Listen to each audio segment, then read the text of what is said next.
Okay. So good evening and welcome everyone to our third online public lecture for this semester at ARCHIDES. I'm Hala Abihaider, Senior Lecturer at the Faculty of Architecture and Design at Azim University in Tripoli, Lebanon. And it is my true pleasure to introduce to you our very special guest speaker for today's talk, Mr. Makram Al-Qadi. A partner and founding member of the renowned international firm LEF, our guest Makram is unique in how he positions himself at strategic intersections. In fact, his work can be easily located at the intersection between scholarly research work and building practice, between the East, Lebanon, and the West, New York. In addition, one can find these intersections in the multiple and complex dimensions of tradition and modernity, dimensions that perpetuate notions of the heritage and the contemporary, the secular and the religious. Through such positioning, Makram develops an architectural discourse that dares to ask simple and fundamental questions, challenging well-grounded perceptions. The Shakib Arslan Mosque is a case in point. Consequently, we find in his answers that permeate his work potent critical thinking that is anchored in a natural belonging of a complex and rich Lebanon. A talk with Makram is an invitation to an open revolving door house, min barra la barra, and I'm referring to an early project, a one-door house, questioning the threshold, the speciality of the inside to inside, the outside to the inside. It is an invitation for the brain, the right and the left, to wander between past geographical myth-narratives and the contemporary architectural practice imbued with social, cultural, and environmental considerations. Makram is an AUB graduate with a master's degree in architecture from Parsons School of Design. He has been working with renowned famous architecture offices like Fumihiko Maki, Stephen Hall Architects, where he has been project architect on numerous international projects, among them the World Trade Center proposal with Richard Mayer, Peter Eisenman, and Charles Weston. Mr. Al-Qadi has taught and currently functions as a guest critic at Columbia, Cornell, and Yale University, where he was the Louis Kahn Visiting Assistant Professor of Architecture. He currently teaches design studio at the American University of Beirut. Mr. Al-Qadi has lectured extensively in many schools, institutions, and museums, including the Guggenheim Museum in 2010. Mr. Al-Qadi is also recipient of many awards, of which is the 2002 Young Architect Forum Award and the 2010 Design Vanguard from the Architectural Record magazine for top firms in the United States, and the finalist for the 2010 Yakov Chernykhov Prize for the top 10 firms in the world. And I am mentioning just a few in here. We are so delighted and honored to have him with us tonight. Please join me in welcoming Mr. Al-Qadi, left partner, as he discusses the firm's work and research pertaining to the architectural navigation of political and religious identities in Lebanon and the Middle East at large, starting from their early work in geopolitical speculation to more current built and under construction work. Dear Makram, once again, thank you for being with us tonight. The virtual online platform is all yours. Thank you, Hala. Thank you, Dean Abed and ARCHIDES for inviting me. I'm gonna share my screen and start the talk. Can you see my screen? Yes, perfect. No, we can see you. Your screen, not yet. Okay.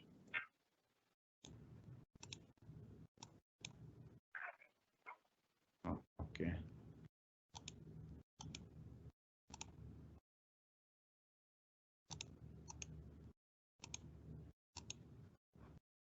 Now, can you see it? Yes. Okay. There you go. We always think of our work, as you mentioned, Hala, at the intersection of architecture and politics. We're not interested necessarily in architecture as a self-standing or standalone project. This is a case in point, the book of Stan Allen, where he describes architecture purely in formal understanding of points and line. But we always use architecture for us as an excuse to be involved in politics somehow, rather than points and lines. We're more interested in checkpoints and front lines. How can we militarize the Corbusian modular, not in terms of anthropomorphic proportions as he would have liked it to be discussed, but more of a tool for us to understand how we can engage in the society that we're building in.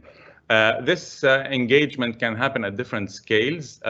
One of our earlier work happened or engage in the domesticity politics.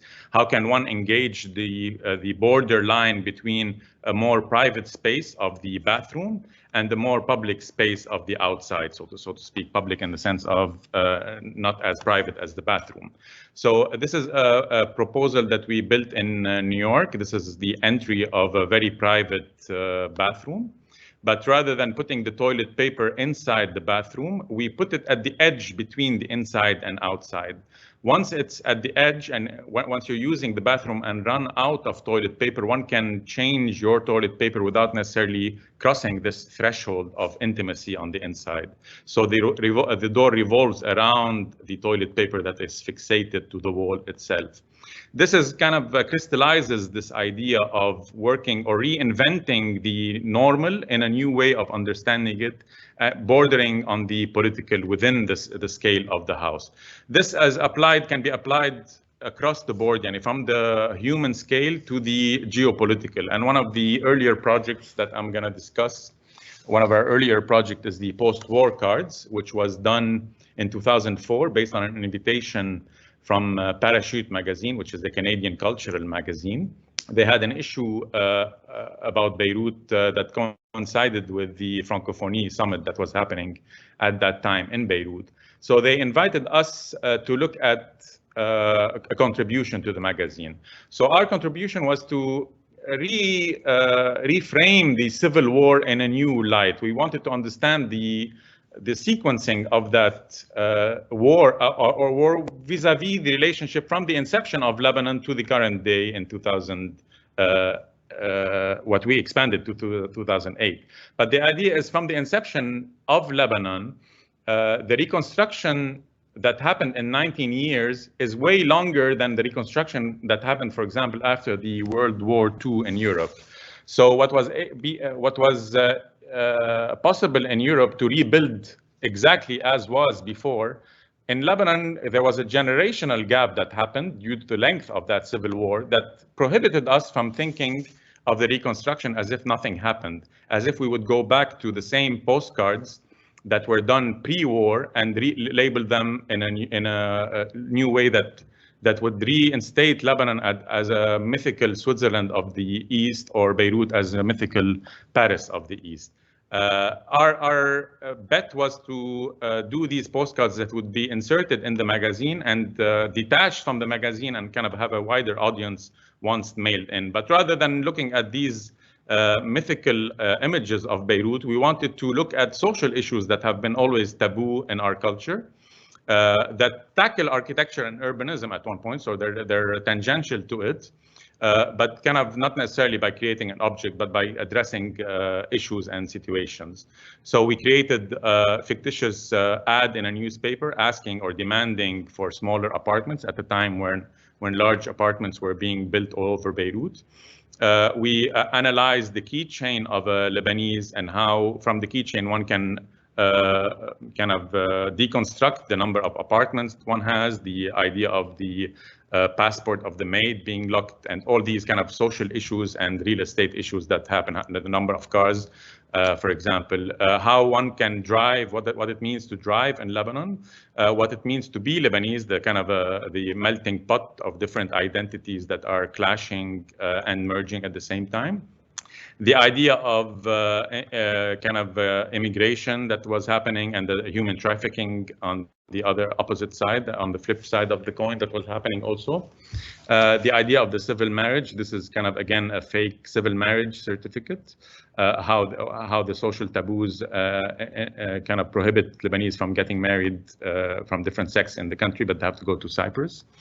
A gay pride parade in Lebanon. The pollution that was happening and at that time, the issues of centrality versus periphery and the kind of focus on the rebuilding of downtown Beirut and the neglect of everything else that was happening on the outside. and the typical البحر للجبل, which are expressions that are being turned lopsided upside down. The mountain is being quarried and flattened to become a flat borderline to the sea, while the sea is being filled with trash to rebuild mountains. So kind of this geographic trick that is being turned on its head. This led us to our first project in a way that tackled these issues on the landfill itself, the Beirut Exhibition Center, in 2012. This obviously was in the first kind of cultural project to be built on the new landfill area of Solidaire. It was supposed to be a temporary project, which was interesting for us because we thought of it as the genesis of the project. How can we build in a context that does not exist yet on the outside? And given that it's housing temporary exhibitions on the inside, rendered the project a skin that is caught between an undefined context and on the outside and on the inside. So our focus was to kind of develop a skin that would relate to the existing context. And the first thing we thought of was how to incorporate a reflective surface, like a mirror-like surface that would, on one hand, reflect the context around us, but also kind of the different climatic conditions around us also. And the idea is that the building becomes, through photographs of the building with time, becomes an index of the city yet to come. And becomes every time you take a photo of it, it becomes a registry of the situation around it. The project was flanked by a bamboo garden on the north side and a sculpture garden on the south. And the idea, again, is to kind of use this reflective mirror that would be in contrast with the desolate and under construction context around it. So this is a composite drawing showing the elevation of the project and the plan of the project, partial plan and elevation. So you can see kind of this contrast between the super slick and the kind of rough environment around it. The project lasted for 4 years, so it kind of outlived its proposed duration. But the idea is that it becomes kind of a composite drawing of the city around it. It's made of anodized mirrored aluminum sitting on a bed of water, which further decontextualize its objectness, so to speak. And the fact that it's mirror, the material is in mirror, it refutes shadows. So the building does not have any, so to speak, physical presence through its reflection in the mirror and the water, and through its lack of shadows, so to speak. On the inside, it's an existing structure that we clad. It's a hangar that was used for different artworks, showcasing local talent. And at one point, I mean, it was very interesting for us to always contribute to cultural projects in the city. And this is kind of a collection of the different exhibitions that happened throughout the lifetime of the project. Another take on this kind of flattening من الجبل للبحر idea of flattening the geographic landscape of Lebanon is a project that you mentioned, Hala, which is the one-door house. The idea starts from an understanding of this geographical myth that exists in Lebanon, where due to certain periods of the year, there's a climatic overlap whereby one can go within half an hour from skiing in the mountains to going to the sea and swimming, basically. And the idea was to take these expressions that are linguistic expressions that are spatial in nature, though they don't make sense in and of it themselves, from من جوا من هون لهون, من جوا لجوا, من برا لبرا, and kind of translating them into an understanding of a house that was derivative of the Duchampian door. The Duchampian door is a door that opens one room to close another at the same time. So taking this concept of a door to the power 2, we thought of the revolving door that would collapse the condition of an outside to outside condition and an inside to inside condition. So here you have a parking that leads directly to a swimming pool and a living quarter directly to a service quarter. What on the ground floor becomes kind of a center out project that is showcased here from inside to inside and from outside to outside, becomes a peripheral project on the second floor. So you have the stairs leading you from the inside quarters below to a common area that can be subdivided into different ways, kind of pertaining to different domestic bliss or domestic violence that could happen in the house. The idea again is to understand the house from from outside to outside, من برا لبرا. And this is a rotating perspective of the house. You can park your car here in the outside quarter, take an elevator up to the mountain, which is the roof deck, take an inverted slide back down to the sea, which is the pool here. So experiencing the house outside to outside and recreating this urban myth of Jabal al-Bahr while you're never entering the house, so to speak. Taking this condition to a further neighborhood perspective, this is the idea of flattening the house, creating a more neighborhood-like presence where one can jump from inside to inside and from outside to outside without necessarily the need of fences or border lines between neighbors. A practical investigation that we were able to do a couple of years back is the loop house, which takes these ideas and translates them into a physical, actual project. We wanted to look. It's a winter summer house in Faqra, and the idea was kind of to reconsider the different exterior conditions of the house based on the different seasons. So how can we go beyond the seasonality of the house and think of the house as a year-long proposition rather than something that you go to only at a specific time of the year. We overlap this idea of seasonality or counter-seasonality, so to speak, with all the religious holiday that happen around here, and kind of we try to figure out what best season the house can be used in throughout the year. This is kind of, again, this flattened plan and elevation drawing, showcasing kind of the house as somewhere of a porous identity, and you'll see it now in section compared to the hermetically sealed houses of Faqra that kind of always relate to architecture as a winter condition. The house is much more porous. You see it in section here, the idea that it has covered areas and open porches. The idea is to recreate kind of the accessories of architecture by a shifting of the volume. So it's a simple two-story house where the second story folds to create an entry porch on one side of the street and to create a covered terrace on the other side of the street. You enter the house from different level. From the parking, you enter it from below, and for the main entry, you enter it here. And you can access the house directly, or you can go up to the mountain and go back down to the sea without entering the house. So this idea of min barra la barra gets, again, another life in this project by an simple articulation of the circulation. Again, you walk in, either you enter the house or you go up. You take to the roof of the project, and you take the inverted stair down to the covered terrace next to the pool area.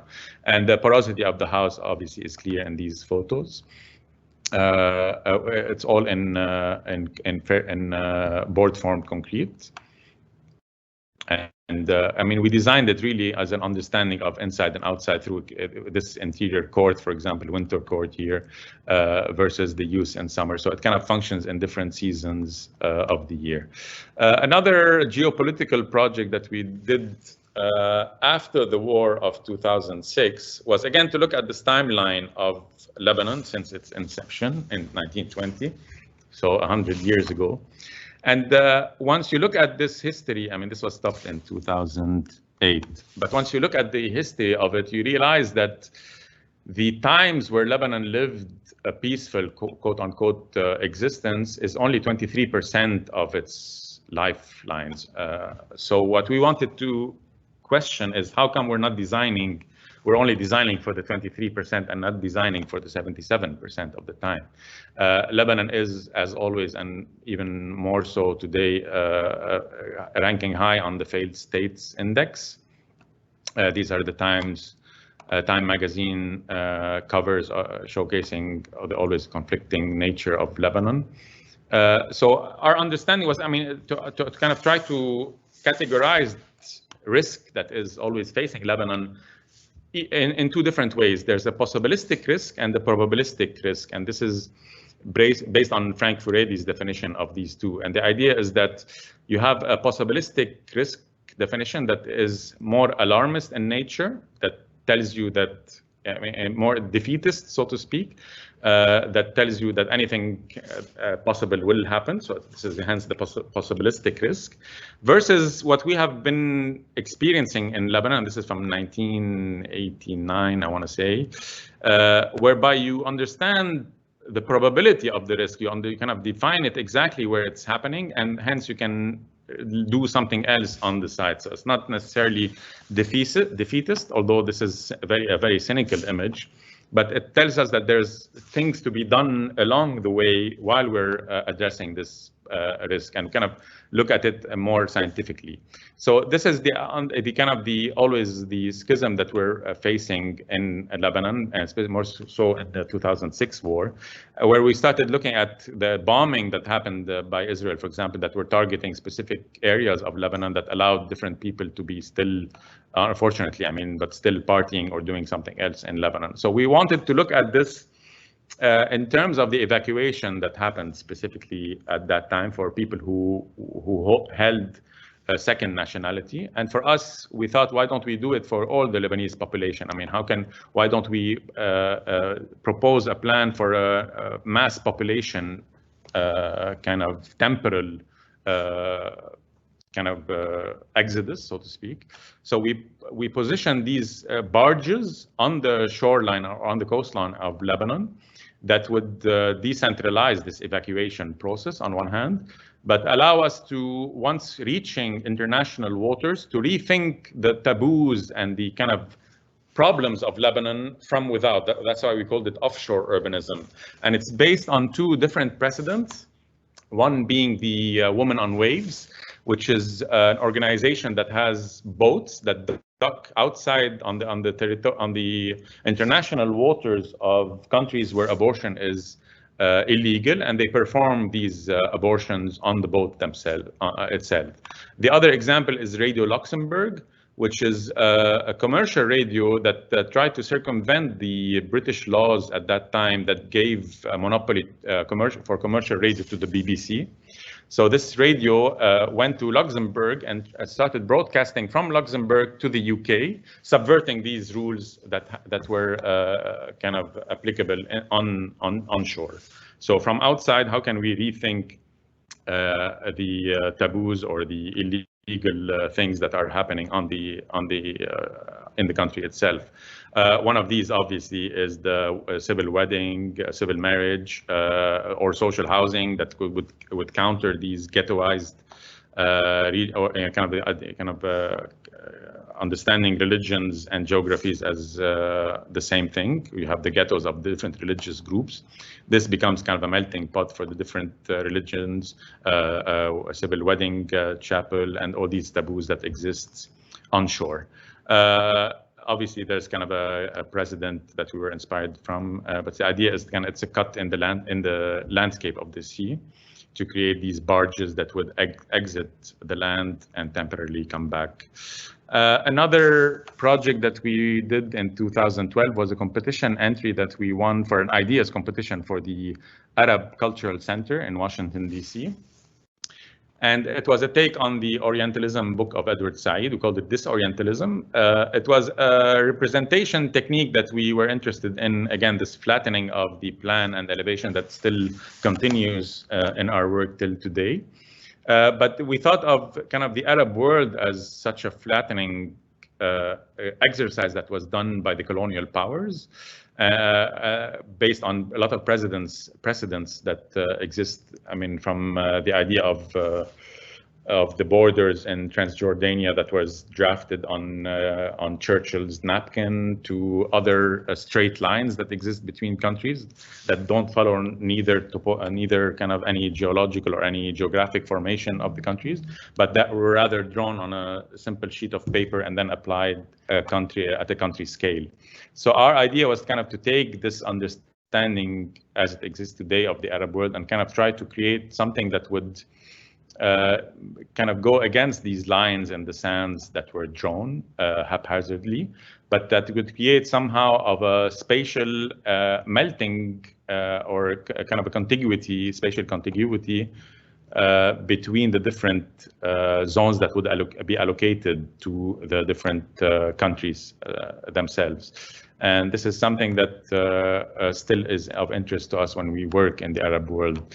But it's coming, it has more now of a religious kind of undertone to it. The religious undertone started in our contribution to the 2011 Prague Quadrennial for Performance, Design and Space. And it was at the time when the minarets were banned in Switzerland. So our contribution was to take the Aldo Rossi's floating theater, Teatro del Mondo, and graft these 4 minarets on it, turning it into a mosque that would travel from Beirut, hypothetically, I mean, obviously, but travel from Beirut on the Mediterranean, playing at that time, this is, I mean, remember, this is 2011, so at that time, Islamophobia was still something under the carpet, so to speak. So we designed a carpet here, and we turned it into this degree 0 mosque that would be put in the space of the cathedral there in Prague. And that would constitute this degree 0 mosque, but that would critique the resurgent Islamophobia that was happening or beginning to be visible in Europe. This is a carpet that was printed and then shipped to Prague. It led us to kind of still a research that we're doing as we speak. I mean, we're developing it more and more, but it's a research on the architectures of Islam. And this is a topic that started in 2010 for us, but it's still ongoing and it's becoming more and more urgent in a way, specifically with the recent talks of passing through Trump and more recently Macron. But the idea is that if we look at Islam as the fastest growing religion in the world at a rate of 2.9% annually, projected by 2025 will be the biggest religion in the world. We look at the mosque, and there's a paradox there, given that the religion itself is bottom heavy, meaning that there are more youth and younger people to it than older people, in contrast to Christianity or Judaism, for example. Yet when it comes to the architecture of Islam, which is the mosque, we see contemporary renditions of its architecture as something looking more to the past rather than being experimental in nature and looking forward. These are Al Amin Mosque, that is a take on the Blue Mosque in Turkey. This is the new Erdogan Mosque in Eastern or Asian Istanbul. This is Putin opening its what he calls the Muslim Cathedral, I think he calls it. This is, again, this idea of opulence also that is kind of anything but related to Islam, in our opinion, at least. I mean, this has not always been the case, specifically during Abdel Nasser and all the heyday of Pan-Arabism. These are an example of a modern, at the time, mosque by Ja'far Tuqan at Ashi Bakkar in Beirut, and many other examples. But specifically in Islam, I mean, there's nothing that dictates what a mosque could be. Neither in the Quran nor in the Hadith, and nor is the orientation to Mecca something that was always there. You had earlier examples of the mosque were oriented towards Jerusalem. The minaret is a take on the church's bell towers and even synagogues' bell towers. The dome is a structural invention that was further elaborated by Sinan off of Hagia Sophia, and the hypostyle hall also was kind of a structural predicament that was addressed at the time. So again, this idea that religions are always built up of different histories before them is something that is very interesting to us. But we asked the question, I mean, what makes a mosque really a mosque? And I want to translate it into the Arabic. You have two words for the mosque, which is jami' or the masjid. And obviously the difference is that one is a place of gathering, alladhi yajma', one is a place of prostration, which is dedicated more to the liturgical use of sujood. So the idea here, we took it into specifically an understanding of this hybridity in architecture that later became a trend in contemporary architectural discourse, but we found the mosque to be one of the earliest examples of this hybridity, avant la lettre, so to speak. And we took it into studios that we taught at Yale and at Columbia, and the outcome of which was a book that tackled with the students the idea of this expanded notion of what the mosque could be by hybridizing its function and looking, for example, sometimes at water, sometimes at agriculture, sometimes at the idea of light and different times of prayers and different times of day. So the idea, again, and we placed it in Tripoli at that time, but the idea led us to this publication, which led us to a commission for the Amir Shakib Arslan Mosque that Hala mentioned in 2016. At that time, ISIS was still had its foothold in Syria. So this is an existing. It's in the project is in Mukhtara village, and it was a village that housed a little bit housed historically a mosque that was built by Bashir Jumblat and later destroyed by Bashir Shahabi. So this is the the site that was given to us. It's an 18th century cross-vaulted space at the bottom with an addition done later in the 20th century that we later removed. But it had a parking also at the front of it that we thought was kind of something that we needed to address. This is the Mukhtara Palace, and this is the site itself. These are obviously the existing conditions. On the inside of the project was a steel shop. And it was interesting for us to work with the steel manufacturer to produce some of the aspects of the mosque itself. So our idea again was to rethink the mosque typology, given that it's something that is constructed and not necessarily a dogmatic understanding, but we to challenge this normative understanding of that typology, which reduced the mosque to a box on top of which sits a dome and next to which sits a minaret. They're all a volumetric expression that we wanted to challenge by recreating them in a kind of a more tectonic aspect. And for us, we started reading Muhammad Arkoun, for example, one of the prominent Quranic anthropologists. Specifically his book Al-Ansana wal-Islam, which counters the Western understanding that Islam and modernity are mutually exclusive, so to speak. On the contrary, what Arkoun argues for is that the European Enlightenment project of the 18th century would have not been possible had it not been for the humanism of Islam. So this is something that kind of blows away all the current rhetorics that both Muslim fundamentalists and the kind of European Western ideology would want us to think. The mosque itself is a shroud sitting on that is kind of recreates in a new way this volumetric expression of the mosque. But the mosque interior is housed in the first two cross vaulted spaces of the project. What we try to do is a series of thin steel tubes, 4 centimeters in width, that recreate a new sort of typology. We placed the word Allah on top of the minaret, al-insan. This is alif al-khanjariyi, they call it, so it's al-ansan, but it's pronounced al-insan. As the bracing of the mosque, so calligraphy becomes all of a sudden structural and allows the mosque to stand together. It's no longer this two-dimensional applique on the surface of the mosque, but it's kind of integral to the mosque itself. The mosque can be very transparent if you look at it frontally, but becomes much more opaque when you look at it from these steel fins or tubes that we created are all oriented perpendicular to Mecca, and kind of they continue on the inside through a carpet that we've designed.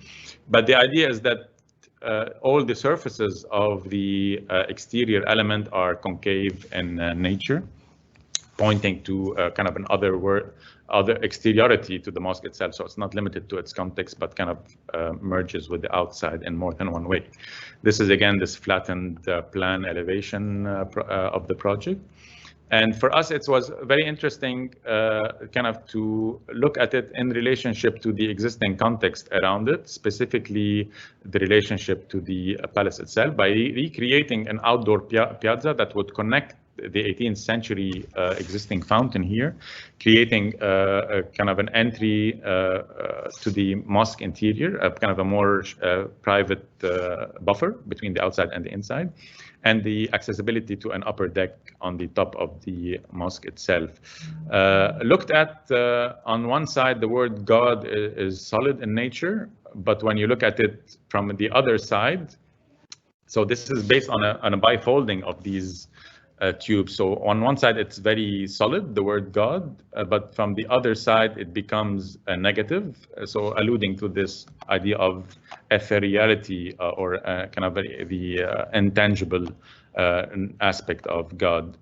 This is something that was very interesting for us, the way the old meets the new through the stair that takes you up to the piazza on top. On the inside itself, we wanted to link the ablution of the mosque, the ablution fountain that we created, to the 18th century fountain here. So this is the ablution. This is the 18th century fountain that is linked from Nahr al-Barouk to, through the palace to the mosque itself. And water, in this sense, has always been historically kind of a tool for heating, for different aspects of for cooling for the house, for creating sound inside the house, for different purposes in the project itself. And we kind of continued this tradition in the mosque itself. And this is the canal going through the palace and leading up to the ablution fountain here.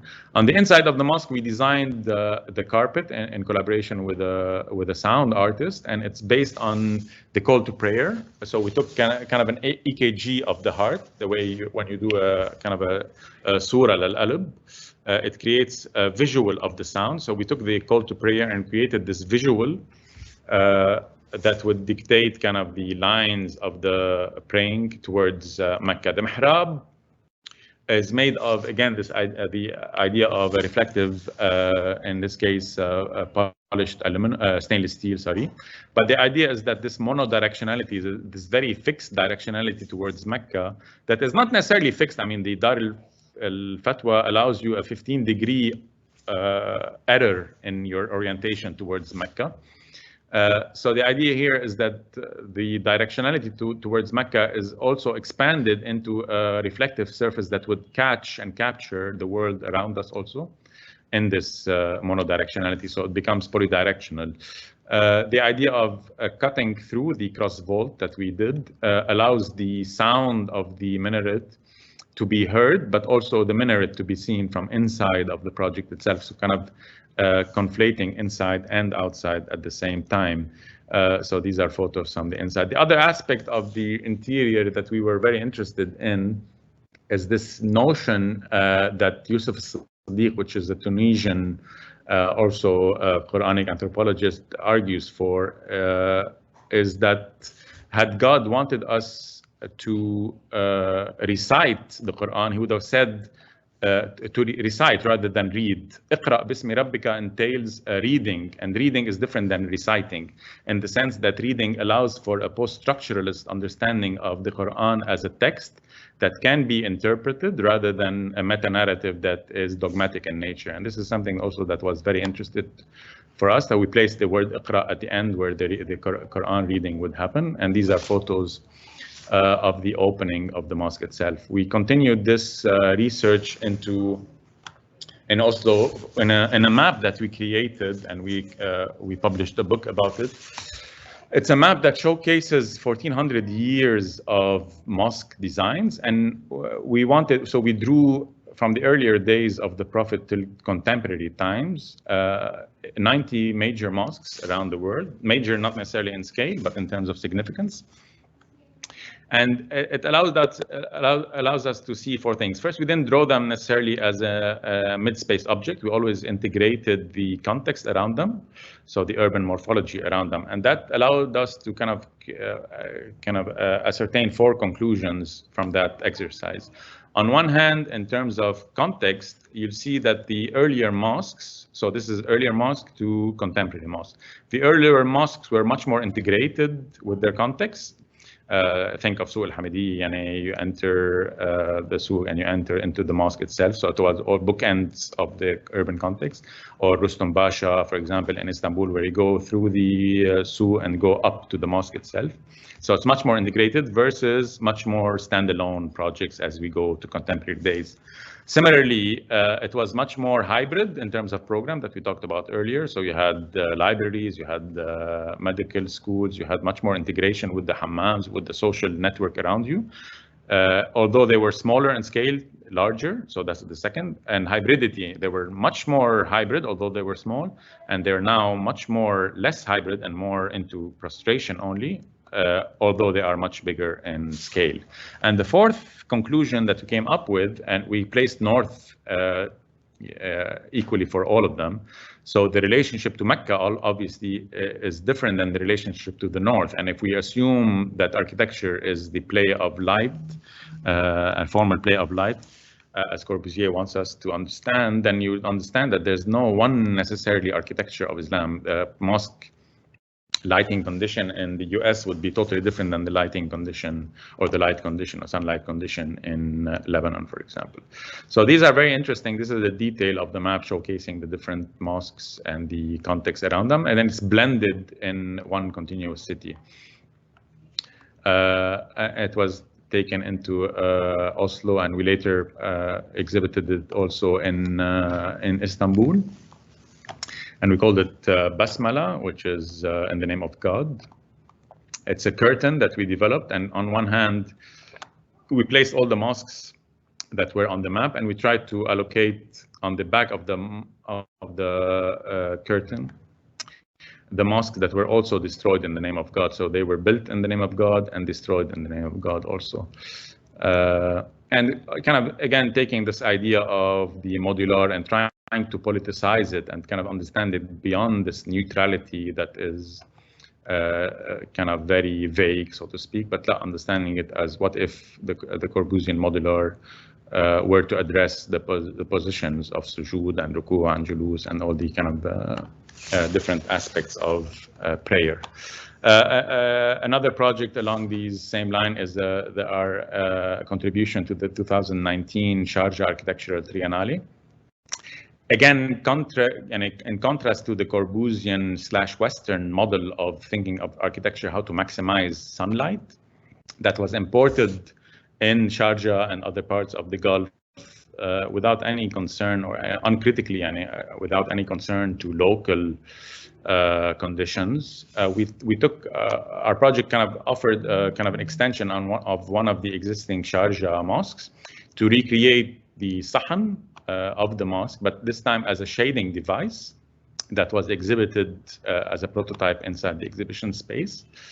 But that also, through it, we kind of projected activities that would happen below this shading device that would be floating in mid-space. And the idea here is that through the slits of the shading device, it would allow people kind of to form these different lines at the different prayers of the time, but also beyond the praying time itself, transform it into a tree nursery, for example, and different activities that were more engaging with the surrounding. For example, iftars during Ramadan or other activities that are not necessarily exclusive to the mosque, but we reclaim this idea of hybridity as a public space that would function in the times of prayer, but also outside the times of prayer itself.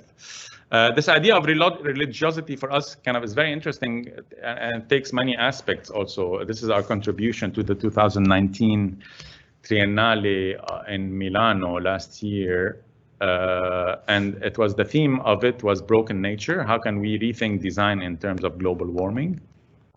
And it was interesting for us to look at the cedar tree, which is the kind of the emblem of the country. But rather than looking at it as a two-dimensional kind of graphic on the flag itself, this is a documentary from the New York Times that showcases this tree that is kind of fleeing and looking for fleeing to higher altitudes and to look for colder weather due to global warming. And they were speculating that within 100 years, we will no longer have cedar trees.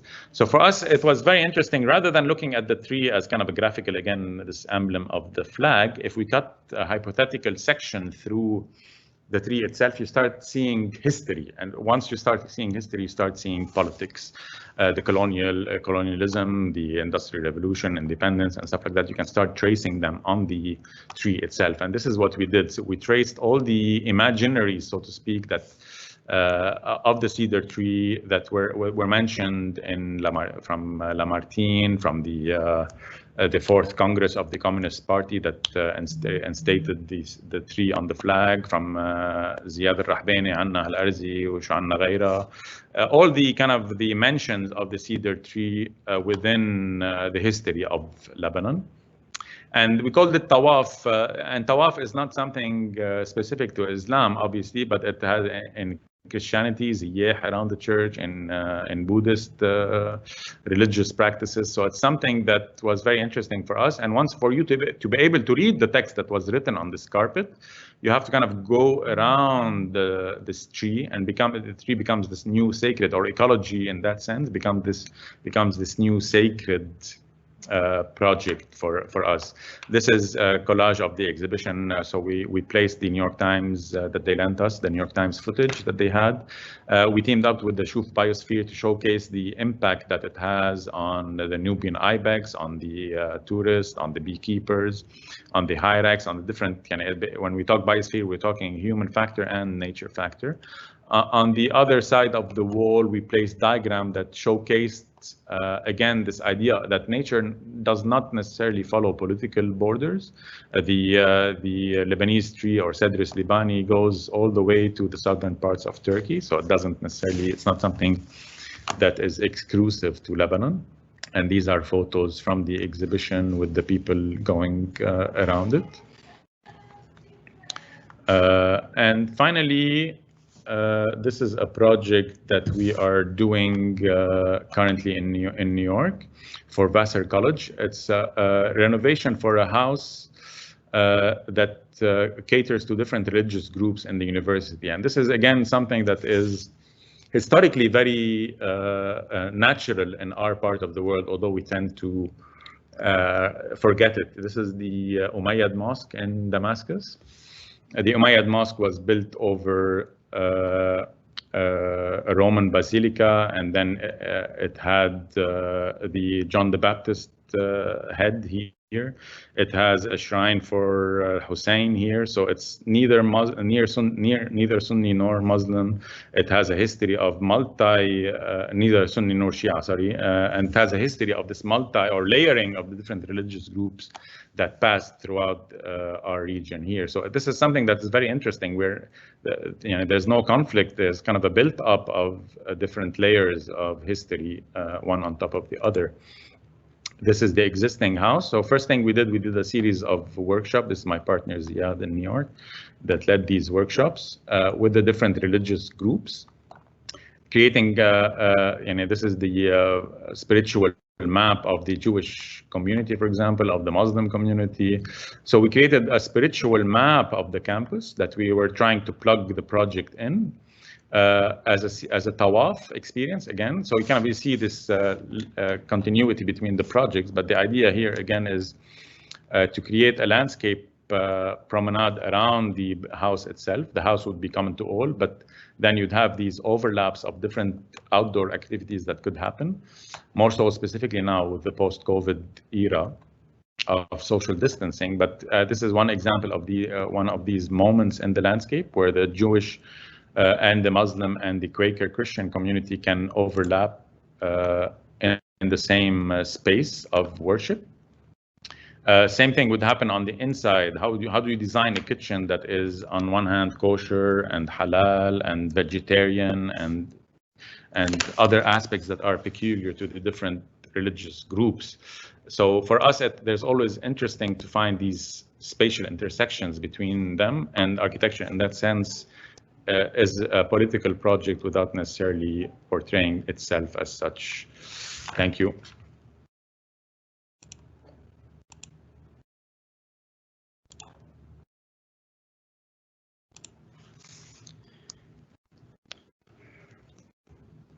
على قد 50 دقيقة. لا بنتبع على الساعة. Okay. Thank you. Very interesting, enlightening, and I'm sure there will be maybe, I'm trying to see the chat if they have questions. Actually, I didn't mention at the beginning, and I have, it's my mistake. Please, from anyone would, if you'd like to ask Makram any question, kindly do so through the chat messages in here, so we will convey your inquiries. Dean, would you like to ask something or? Yes, sure, I would love to. Makram, thank you very much. Really, as Hala mentioned, it's a thought-provoking lecture, and thank you for that. I'd like to peg my question on the dimension of resistance, right? And the role of the resistance in architecture, especially as also it relates to your work. Through critical position towards inherited practice or conventions for that matter. But bring that discussion on a particular condition in Lebanon, especially when you talked about that, you mentioned that the restless history of Lebanon is much larger than the quote-unquote normalcy conditions, right? And that relates in many ways to a particular discourse and perception of the Lebanese, okay, who is always ready to stand back on its feet. يعني the Lebanese يعطوه بيقف على جريه and always ready to reconstruct what has been destroyed, right?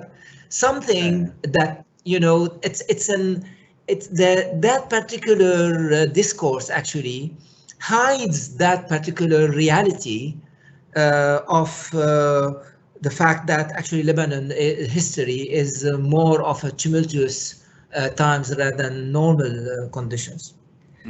Having said that, you know, I'm also reminded about a very recent discussion that I had with the municipality, members of the municipality, talking about, you know, working on the pedestrianization of the central part of Tripoli. We're talking about tiling and something very technical, and they said that what about tanks? And how do we deal with tanks entering those areas and having to, you know, cater for, you know, so that brings back also that particular condition. Are we really designing for the normal situation, or should we design for the more permanent condition of Lebanon? Hence the role of resistance. Are we really resisting in that particular manner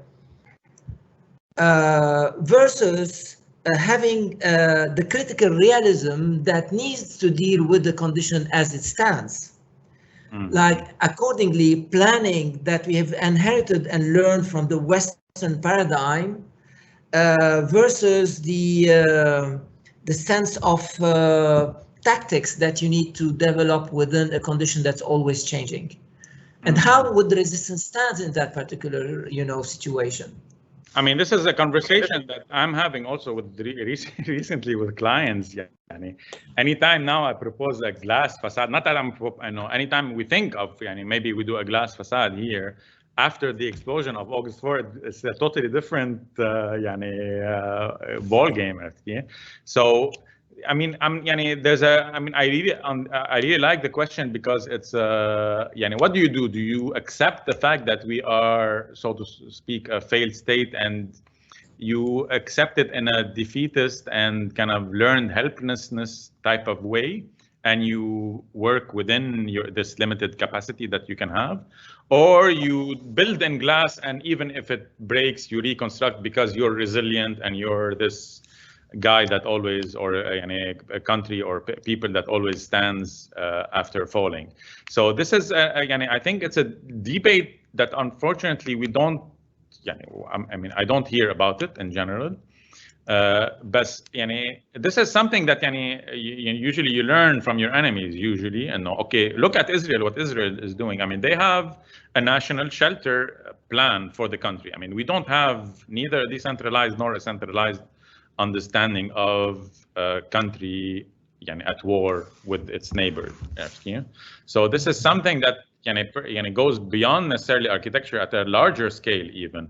And yeah, I mean, I totally understand, tanks are part of the urban landscape, but what do you do with it? This is the big question that I think urban planners, more than architects maybe, but it trickles down to our role as defining our small scope within that bigger question.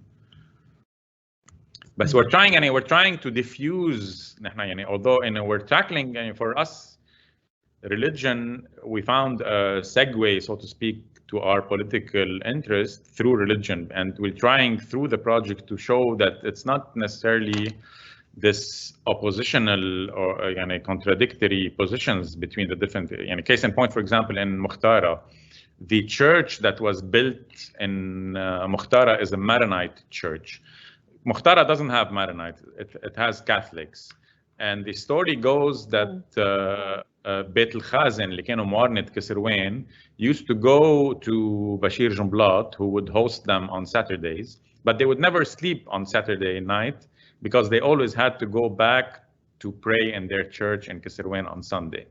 So he ended up building the church just for them to stay this Saturday night and kind of continue the conversations that they were having.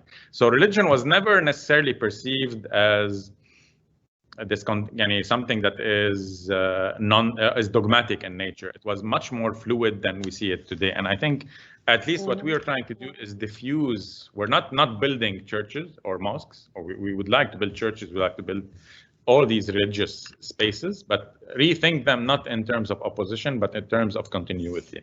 And this is something that maybe can be applied to the larger militarization of the country or conflicting nature of the country. Thank you, Makram. We're not having questions, and I have a question, if you allow me, if we have still the time, maybe. Inshallah, ما تقطع الكهرباء or something happens. I'll go back to the mosque. One can never get enough of talking about it and learning from it, actually. But you looked at all the elements and you're re-questioning all the elements, which we kind of, at least myself, we do agree, and we don't really have to have a minaret, we don't have to have dome, etc. They have their reasons. We're not reinventing. I try to showcase, in the 50s, 60s, and 70s, it's always parallel to the political situation. We're not reinventing what we did with Amir Shakib Arsan. We didn't reinvent the wheel; it was reinvented. Back in the days, we're continuing this tradition. But my question was about the expression, the ornament, or these questions that were often associated with the religious buildings, and you have maintained, let's say, the calligraphy for some reason, maybe. I would like to. Or on the outside, on the outside. Yeah. On the outside, and even on the inside, well, you have left, it's an opposing to the mihrab, if I'm not wrong. You left the word iqra as a very important message for this statement of Islam per se, or the Quran and the praying, etc. But maintaining the calligraphy, is it part? What about the language of your, of the mosque, the expression of such religious building? Where do you stand from this? And if I think the scale was kind of different, there is necessity for kind of ornaments, for kind of language inside and outside. Where do you stand from this, and how do you look at that? Would you please? No, it was more.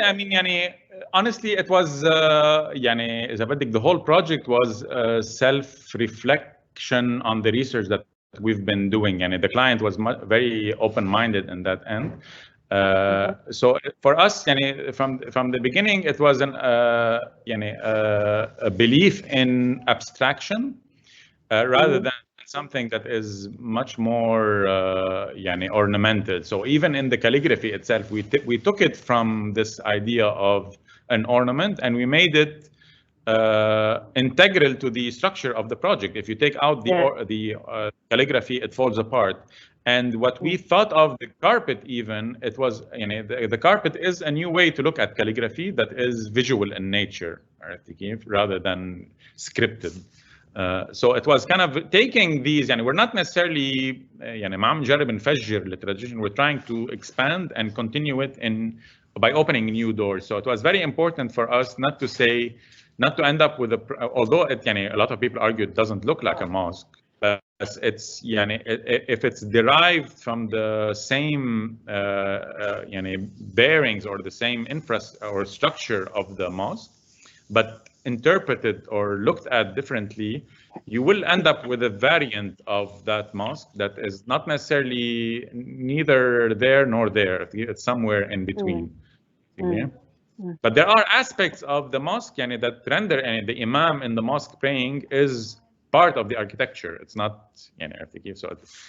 so it's complemented with other things around it also.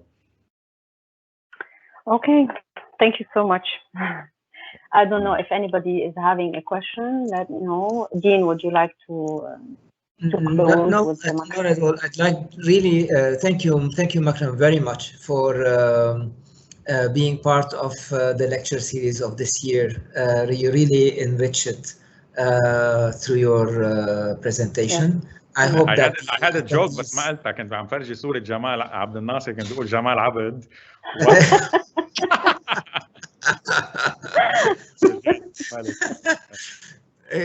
معك حق، مع انه actually I am of the age where a lot of Jamals have been named because of Jamal Abdel Nasser.